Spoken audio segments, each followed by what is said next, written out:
नमस्कार, स्वागत है आप सभी का डीडी न्यूज के इस खास बुलेटिन एक्सप्रेस 100 में, जहां हम आपके लेकर आते हैं राजनीति, मनोरंजन, देश दुनिया, खेल और व्यापार जगत की सभी बड़ी खबरों को एक्सप्रेस यानी फटाफट अंदाज में।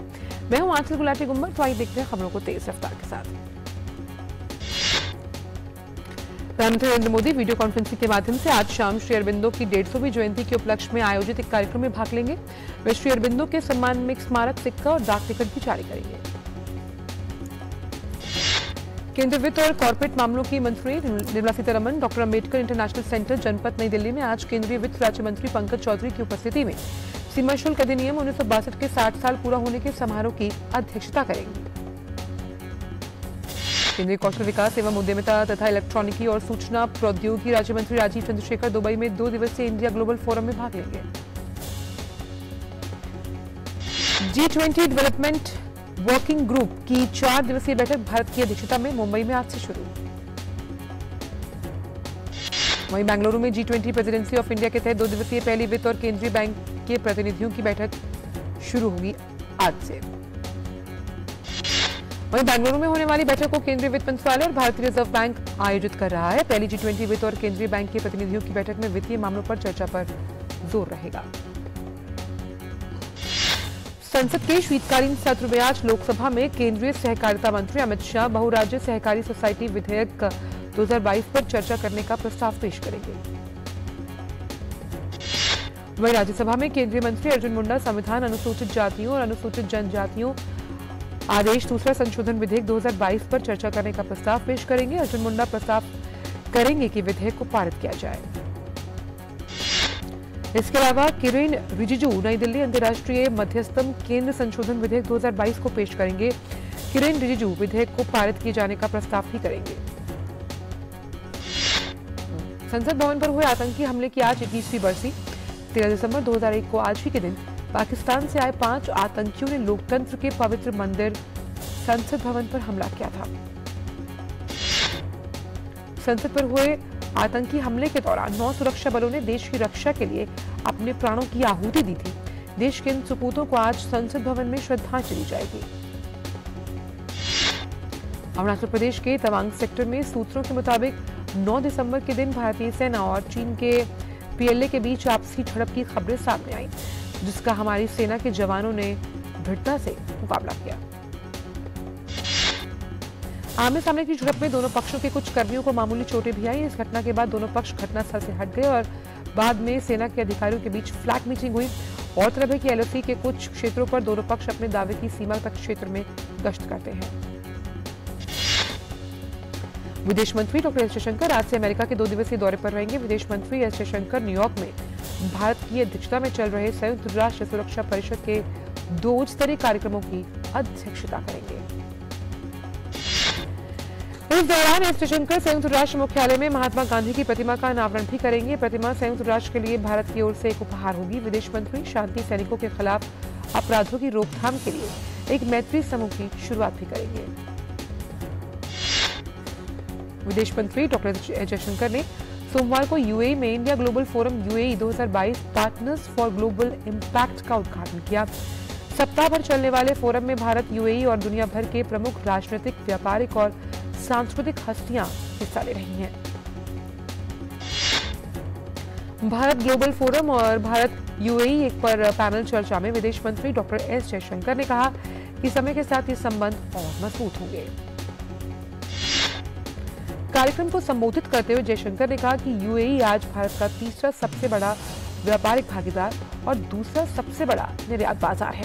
उन्होंने कहा कि विदेशों में किसी भी अन्य देश की तुलना में अधिक भारतीय नागरिक संयुक्त अरब अमीरात में रहते हैं। विदेश मंत्री ने कहा कि 2015 में PM मोदी की यात्रा के बाद दोनों देशों के संबंधों में एक बड़ा परिवर्तन देखा गया। नौसेना प्रमुख एडमिरल R हरिकुमार आज से श्रीलंका के 4 दिवसीय दौरे पर रहेंगे। नौसेना प्रमुख 15 दिसंबर को श्रीलंकाई नौसेना और समुद्री अकादमी त्रिंकोमाली में कमिश्निंग परेड में बतौर मुख्य अतिथि और समीक्षा अधिकारी के रूप में शामिल होंगे। इस यात्रा के दौरान नौसेना प्रमुख श्रीलंका के वरिष्ठ राजनीतिक और रक्षा नेतृत्व के साथ वार्ता करेंगे। वे श्रीलंका सशस्त्र बलों के अन्य रक्षा प्रतिष्ठानों का भी दौरा करेंगे और विभिन्न द्विपक्षीय रक्षा सहयोग गतिविधियों की प्रगति की समीक्षा भी। बिहार विधानसभा का शीतकालीन सत्र आज से शुरू हो रहा है। 19 दिसंबर तक शीतकालीन सत्र में 5 बैठकें होंगी। सदन में आज मौजूदा वित्तीय वर्ष का दूसरा अनुपूरक बजट पेश किया जाएगा। भाजपा कानून व्यवस्था, विकास और युवाओं को नौकरी के वादे के मुद्दे पर नीतीश कुमार सरकार को घेरने की तैयारी में, सत्र के हंगामेदार रहने की संभावना। उत्तर प्रदेश के मुख्यमंत्री योगी आदित्यनाथ आज मथुरा में प्रबुद्ध जन सम्मेलन को संबोधित करेंगे। इसके साथ ही मुख्यमंत्री योगी आदित्यनाथ विभिन्न विभागों से संबंधित 180 योजनाओं का लोकार्पण और शिलान्यास भी करेंगे। मुख्यमंत्री योगी आदित्यनाथ सरकारी आवासीय योजना के 6 लाभार्थियों को प्रमाण पत्र प्रदान भी करेंगे। इसके बाद गर्भवती महिलाओं के अन्नप्राशन कार्यक्रम में भी भाग लेंगे। केंद्रीय सूचना एवं प्रसारण मंत्रालय ने पाकिस्तान स्थित ओटीटी प्लेटफॉर्म विडली टीवी से जुड़ी website, 2 mobile apps, 4 social media accounts और 1 स्मार्ट टीवी ऐप पर तुरंत रोक लगाने के दिए आदेश। आईटी रूल्स 2021 में दी गई आपात शक्तियों का प्रयोग करते हुए इनको ब्लॉक करने का फैसला किया गया। ये प्लेटफॉर्म भारत के खिलाफ दुष्प्रचार और नफरत फैलाने में लगे हुए थे। इस मंच से प्रसारित एक वेब सीरीज भारत में समुदायों के बीच घृणा फैला रही थी। जम्मू कश्मीर के उपराज्यपाल मनोज सिन्हा ने कहा कि जम्मू कश्मीर के निवासियों के लिए परिवार पहचान पत्र बनाने का फैसला हुआ है। इसमें जन्म, मृत्यु, शादी जैसी सभी चीजें दर्ज होंगी। एलजी मनोज सिन्हा ने कहा कि पहचान पत्र से सोशल सिक्योरिटी की स्कीम के लाभार्थियों को आवेदन करने की जरूरत नहीं पड़ेगी, उन्हें सीधा लाभ मिलेगा। जम्मू कश्मीर में आतंक पर कड़ा प्रहार जारी है। इस साल बड़ी संख्या में आतंकी सुरक्षा बलों के साथ मुठभेड़ में ढेर किए गए। जम्मू कश्मीर के डीजीपी ने कहा कि घाटी में आतंक के खिलाफ प्रभावी कार्रवाई जारी। दिलबाग सिंह ने कहा कि सोमवार को संघ शासित प्रदेश में इस साल अभी तक सुरक्षा बलों की कार्रवाई में 56 विदेशी आतंकवादी मारे गए। उन्होंने कहा कि इस साल आतंकवादी संगठनों में शामिल होने वाले 102 स्थानीय युवाओं में से 86 मारे गए। गुजरात के चुनावी रण में ऐतिहासिक बहुमत पाने के बाद सोमवार को भूपेंद्र पटेल ने लगातार दूसरी बार मुख्यमंत्री पद की शपथ ली। राज्य में भाजपा की यह लगातार 7वीं सरकार। गांधीनगर में राज्यपाल आचार्य देवव्रत ने मुख्यमंत्री भूपेंद्र पटेल और उनके 16 मंत्रियों को पद और गोपनीयता की शपथ दिलाई। इस खास मौके के गवाह बनने के लिए स्वयं प्रधानमंत्री नरेंद्र मोदी मौजूद थे। भाजपा अध्यक्ष जेपी नड्डा, गृह मंत्री अमित शाह, रक्षा मंत्री राजनाथ सिंह, उत्तर प्रदेश के मुख्यमंत्री योगी आदित्यनाथ, मध्य प्रदेश के मुख्यमंत्री शिवराज सिंह चौहान और असम के मुख्यमंत्री हेमंत बिस्व शर्मा सहित केंद्रीय मंत्री, भाजपा शासित राज्यों के मुख्यमंत्री और कई गणमान्य हस्तियां भी अवसर पर रही मौजूद। गुजरात मंत्रिमंडल में जिन मंत्रियों को शपथ दिलाई गई उनमें 8 कैबिनेट मंत्री, 2 स्वतंत्र प्रभार वाले राज्य मंत्री और 6 राज्य मंत्री शामिल किए गए हैं। मंत्रिमंडल में नए चेहरों के साथ साथ कई पुराने मंत्रियों को भी जगह मिली। कैबिनेट मंत्रियों में कानू देसाई, ऋषिकेश पटेल, राघव जी पटेल, बलवंत सिंह राजपूत, कुंवर जी बावलिया, मुलू बेरा, कुबेर ढिंडोर और भानुबेन बाबरिया शामिल हैं। हर्ष सांघवी और जगदीश विश्वकर्मा ने स्वतंत्र प्रभार के राज्य मंत्री के रूप में शपथ ली। वहीं 6 राज्यों के मंत्रियों में पुरुषोत्तम सोलंकी, बच्चू खाबड़, मुकेश पटेल, प्रफुल्ल पंचेरिया, कुंवर जी हलपति और भीखू सिंह परमार शामिल हैं। शपथ ग्रहण समारोह के बाद प्रधानमंत्री ने मुख्यमंत्री भूपेंद्र पटेल को बधाई दी। पीएम मोदी ने ट्वीट किया, गुजरात के मुख्यमंत्री पद की शपथ लेने पर भूपेंद्र भाई पटेल जी को बहुत बहुत बधाई। मैं उन सभी को भी बधाई देना चाहता हूं जिन्होंने मंत्री के रूप में शपथ ली। ये एक ऊर्जावान टीम है जो गुजरात को और भी नई ऊंचाइयों पर ले जाएगी। गुजरात की लगातार दूसरी बार कमान संभालने वाले भूपेंद्र पटेल ने चुनाव में कई रिकॉर्ड बना डाले।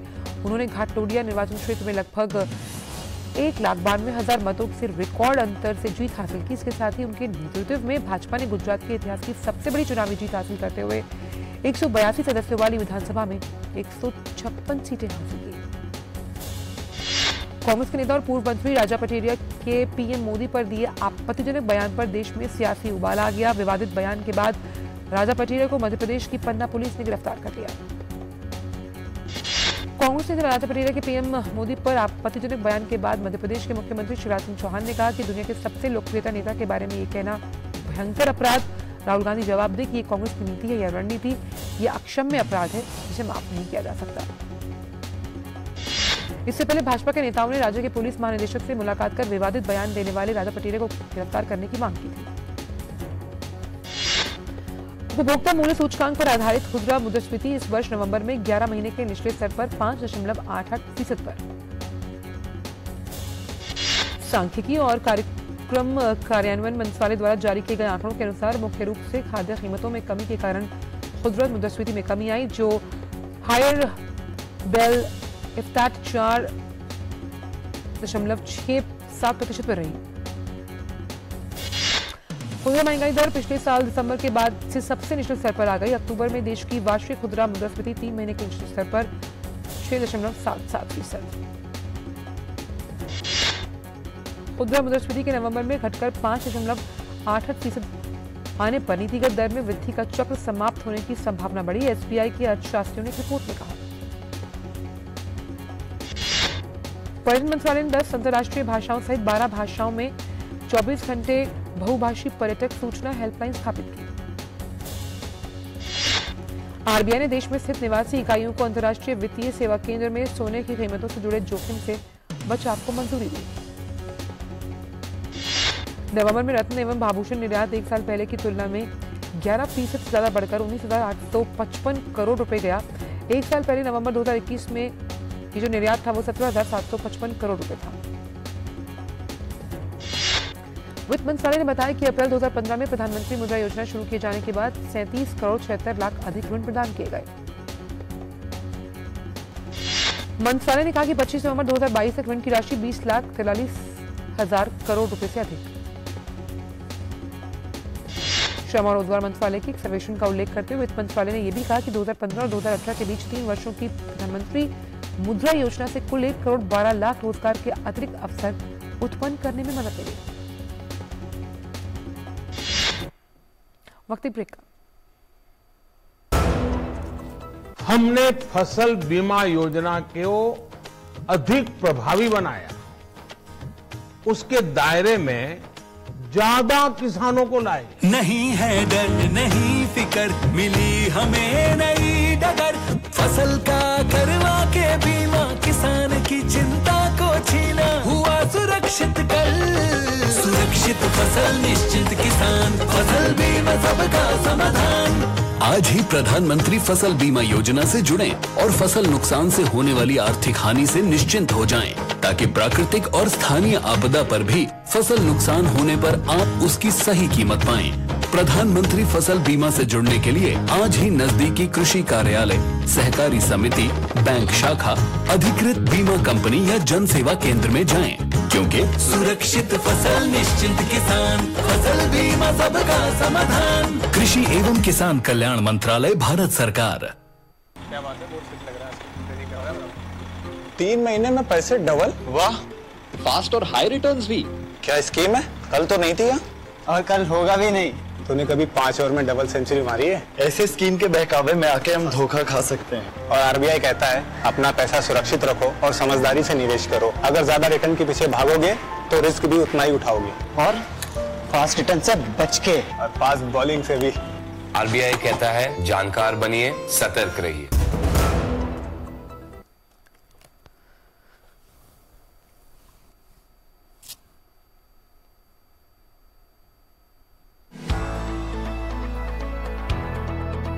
क्या आप अपनी स्टार्टअप को तेजी से ग्रो करना चाहते हैं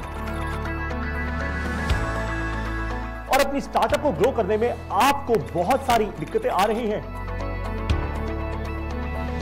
स्टार्टअप करने के लिए अपनी कंफर्ट जोन से बाहर निकलने के लिए क्या आपको भी बहुत डर लग रहा है?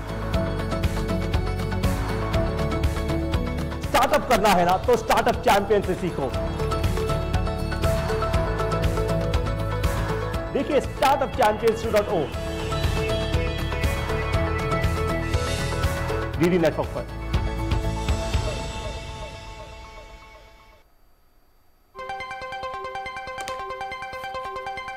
राजनीति की चाल से दुनिया के हाल तक,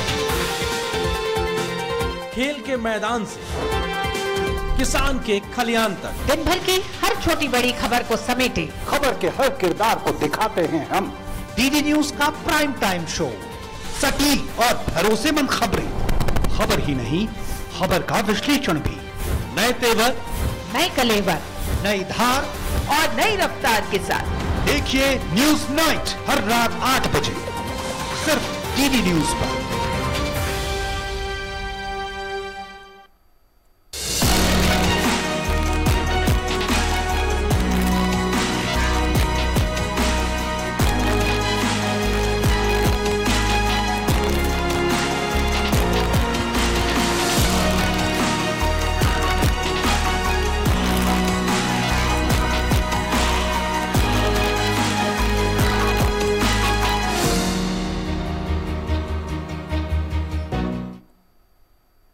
भले ही हमें पैदा करने वाला कोई नवाब ना हो, पर हमारी परवरिश एक नवाब ने की है, और इस तरह की है कि इस तख्त की शान नवाब खानदान का नाम और अपनी आवाम तीनों का अपनी जान से भी बढ़कर ख्याल रख सके।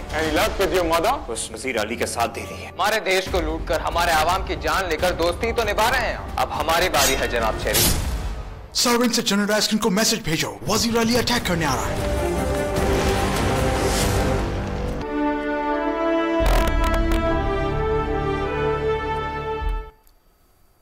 ब्रेक के बाद सभी का स्वागत। रुक करते हैं अन्य खबरों का एक्सप्रेस अंदाज में। केंद्रीय सड़क परिवहन एवं राजमार्ग मंत्री नितिन गडकरी ने कहा कि देश को अंतर्राष्ट्रीय बाजार में कच्चे तेल के दाम में उतार चढ़ाव से निपटने के लिए एक से अधिक ईंधन पर चलने वाली गाड़ियों और ई वाहनों को बढ़ावा देने की जरूरत। उच्चतम न्यायालय ने यह टिप्पणी की, यदि न्यायाधिकरण है उनके द्वारा दिए गए निर्णयों को लागू नहीं किया जाएगा तो भारत अंतर्राष्ट्रीय मध्यस्थता केंद्र नहीं बन सकता। वित्त मंत्रालय ने सभी मंत्रालयों और विभागों को सर्विसिंग किए जाने के लायक नहीं रहे 15 साल पुराने सभी वाहनों को कबाड़ में बदलने के लिए कहा। भारतीय विमानपत्तन प्राधिकरण को गुवाहाटी और तिरुवनंतपुरम सहित 6 हवाई अड्डों से 710 करोड़ रुपए की रियायती शुल्क की प्राप्ति हुई। बीआईएस ने ऑनलाइन मंचों पर आने वाले फर्जी समीक्षाओं पर रोक लगाने के मकसद से उपभोक्ताओं की समीक्षाएं पोस्ट करने वाले संगठनों के लिए एक नया मानक जारी किया। आरबीआई ने दर में बढ़ोतरी का सिलसिला आगे बढ़ाते हुए रेपो दर में 35 आधार अंक का इजाफा कर इसके साथ ही रेपो दर 6.25%।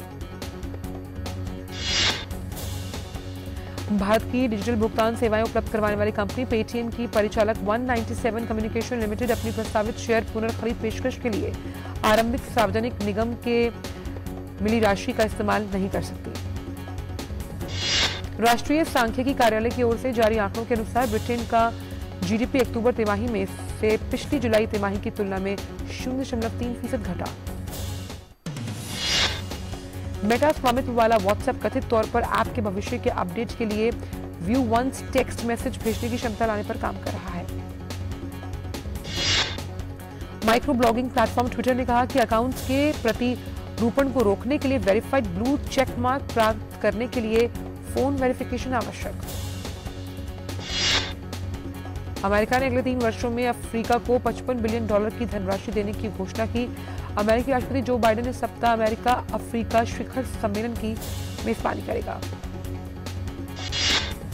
व्हाइट हाउस के राष्ट्रीय सुरक्षा सलाहकार जैक सुल्लिवन ने कहा, शिखर सम्मेलन में अफ्रीकी महाद्वीप में निवेश करने की योजना पर चर्चा शामिल है।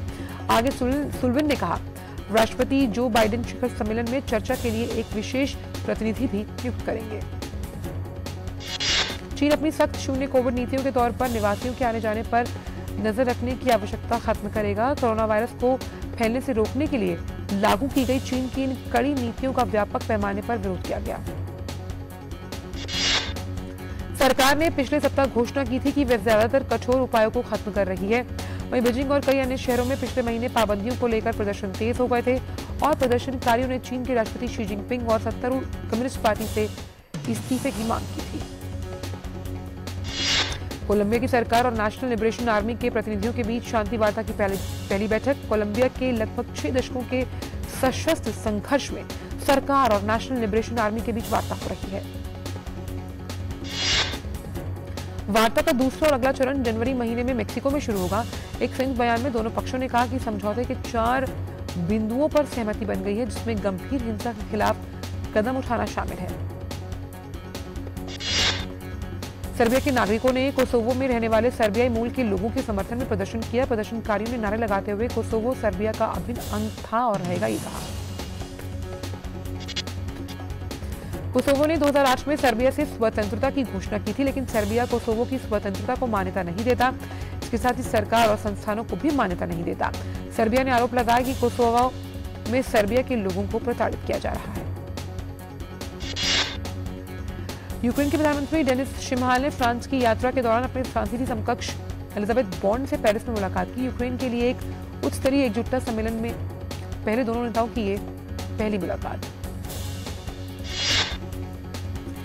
यूक्रेन के प्रधानमंत्री एलिसी पेलिस ने फ्रांस के राष्ट्रपति इमैनुअल मैक्रोन से मुलाकात वो करेंगे। वह पेरिस में फ्रांस के विदेश और वित्त मंत्री से भी चर्चा करेंगे। चिली के जंगलों में आग का प्रकोप बढ़ता जा रहा है। आग का कहर आवासीय क्षेत्रों तक पहुंच गया। आग के कारण स्कूल और घर जलकर खाक। दमकल कर्मी आग को बुझाने के लिए हर संभव प्रयास कर रहे हैं। अधिकारियों ने कहा कि देश के मध्य भाग में आग की स्थिति को नियंत्रित करने के लिए अधिक से अधिक संसाधनों का उपयोग किया जा रहा है। चिली के राष्ट्रपति ने नागरिकों को आश्वासन देते हुए कहा कि लोगों की सुरक्षा के लिए सभी उपाय किए जा रहे हैं। मौसम विभाग के अनुसार आने वाले दिनों में तेज हवाओं के कारण आग का और प्रकोप बढ़ेगा। साल 1988 में लंदन में न्यूयॉर्क जाने वाले विमान पैन एम 103 में धमाका करने वाले आतंकी को अमेरिका ने हिरासत में ले लिया। स्कॉटलैंड और अमेरिका के अधिकारियों ने बताया कि आरोपी का नाम अबू अगेला मसूद खैर अल मरीमी है, जो लीबिया का निवासी है। यूक्रेन राष्ट्रपति वोलोदिमीर ज़ेलेंस्की ने G7 देशों से रक्षा उपकरण प्रदान करने का आग्रह किया। ज़ेलेंस्की ने रूस की हिंसक कार्रवाइयों के खिलाफ एक राजनयिक समाधान का आह्वान भी किया। ज़ेलेंस्की ने कहा कि रूस को क्रिसमस तक अपने सैनिकों को वापस निकाल लेना चाहिए। यूरोपीय देश मॉन्टेनीग्रो ने संसद के बाहर प्रदर्शनकारियों और पुलिस के बीच जमकर हिंसक झड़प देखने को मिली। प्रदर्शनकारियों के संसद भवन के सामने पुलिस पर पथराव किया गया और पुलिस बैरियर को तोड़कर ये प्रयास किया गया।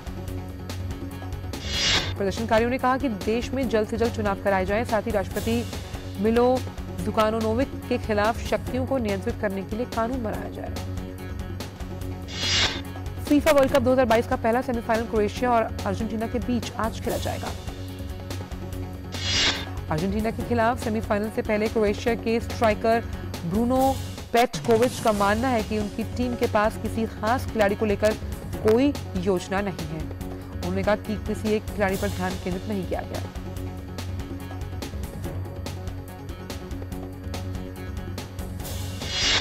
वहीं क्रोएशिया के डिफेंडर ज़ुरानोविच का मानना है कि उनकी टीम का मिडफील्ड मजबूत। उन्होंने कहा कि मार्सेलो कोवा और ल्यूका मॉड्रिच क्रोएशिया के इतिहास में सबसे महान मिडफील्डर। फीफा विश्व कप के क्वार्टर फाइनल में पुर्तगाल को हराकर बाहर होने के बाद टीम के स्टार खिलाड़ी क्रिस्टियानो रोनाल्डो ने लिखा है कि वे हमेशा अपने देश के लिए लड़ते रहेंगे। फीफा ने अर्जेंटीना और उसके खिलाड़ियों के खिलाफ अनुशासनात्मक केस शुरू कर दिया। अर्जेंटीना और नीदरलैंड्स के बीच हुए क्वार्टर फाइनल मैच के बाद मैदान पर झड़प हुई थी।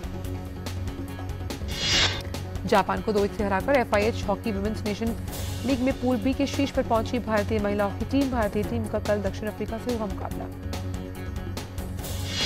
जम्मू कश्मीर की वुशु एथलीट अईरा चिश्ती ने इतिहास रच दिया। अईरा ने 8वीं विश्व जूनियर वुशु चैंपियनशिप में कांस्य पदक जीता। अईरा इस प्रतियोगिता में कोई पदक जीतने वाली जम्मू कश्मीर की पहली महिला एथलीट है। केंद्रीय खेल मंत्री अनुराग सिंह ठाकुर ने उनके पदक जीतने पर उन्हें बधाई दी। मुल्तान टेस्ट में पाकिस्तान को हराकर इंग्लैंड ने इतिहास रच दिया। दूसरे टेस्ट के चौथे दिन इंग्लैंड ने रोमांचक मुकाबले में पाकिस्तान को 26 रन से शिकस्त दी। इस जीत के साथ इंग्लैंड ने 3 मैचों की सीरीज 2-0 से जीत ली। दोनों टेस्ट जीतकर इंग्लैंड ने 22 साल बाद पाकिस्तान में कोई टेस्ट सीरीज जीती। जो रूट ने टेस्ट क्रिकेट में नया मुकाम हासिल कर लिया। पाकिस्तान के खिलाफ टेस्ट में फहीम अशरफ का विकेट लेते हुए रूट टेस्ट क्रिकेट में 10,000 रन बनाने में और 50 विकेट लेने वाले इंग्लैंड के पहले और दुनिया के तीसरे क्रिकेटर बन गए। बांग्लादेश के खिलाफ पहले टेस्ट से पहले कप्तान KL राहुल का बड़ा बयान। राहुल ने कहा, टीम आक्रामक क्रिकेट खेलकर विश्व टेस्ट चैंपियनशिप के फाइनल में पहुंचने की करेगी कोशिश। इंग्लैंड के कप्तान जोस बटलर ने नवंबर में पहली बार ICC player of the month का पुरस्कार अपने नाम किया। बटलर ने अपने ही टीम के साथी राशिद अली और पाकिस्तान के शाहीन शाह अफरीदी को पीछे छोड़ा। महिलाओं में पाकिस्तान की सिद्रा अमीन को नवंबर महीने के लिए प्लेयर ऑफ द मंथ का पुरस्कार मिला। अमीन ने आयरलैंड के खिलाफ पिछले महीने खेले गए वनडे सीरीज के दौरान कुल 277 रन बनाए। 65वीं राष्ट्रीय निशानेबाजी चैंपियनशिप में महिलाओं के 10 मीटर सीनियर पिस्टल इवेंट में महाराष्ट्र की शीला ने स्वर्ण पदक अपने नाम किया। बॉलीवुड के किंग खान शाहरुख खान ने जम्मू कश्मीर के रियासी जिला में माता वैष्णो देवी के मंदिर में माथा टेका। बॉलीवुड अदाकारा नोरा फतेही ने अभिनेत्री जैकलीन फर्नांडिस के खिलाफ मानहानि का मामला दायर किया। क्विज शो बिजनेसबाजी का ट्रेलर जारी किया गया। ये दर्शकों की बौद्धिकता की एक डिग्री के साथ प्रस्तुतिकरण को पेश करेगा। अभिनेता निर्देशक प्रकाश झा अभिनीत शॉर्ट फिल्म हाईवे नाइट को शॉर्टलिस्ट किया गया है और ये अकादमी पुरस्कारों के चयन के लिए विचाराधीन है। और केंद्रीय मंत्री किरेन रिजिजू इस वक्त प्रेस कॉन्फ्रेंस कर रहे हैं।